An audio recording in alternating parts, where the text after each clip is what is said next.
আরে ঘুমন, আমাকে তুমি নাম ধরে ডাকতে পারো, আমার এসব নিয়ে কোনো সমস্যা নেই। ইউ ক্যান কল মি ভিক, সবাই এটাই ডাকে। আপনার অসুবিধা নাই থাকতে পারে, কিন্তু আমার আছে।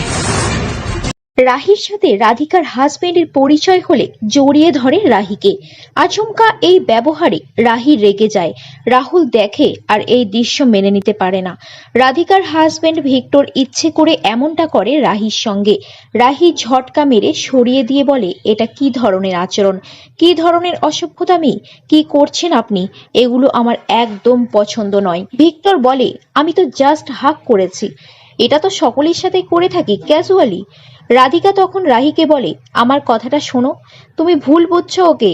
আমরা বিদেশে সবাই সবার সাথে এমনটাই করে থাকি, এগুলো সব বিদেশি আদব কায়দা। রাহুল তখন রেগে গিয়ে বলে, এটা বিদেশ নয় দিদিয়া, আর রাহি বিদেশে বড় হয়নি, তাই অস্বস্তি হওয়াটা স্বাভাবিক, তাই না?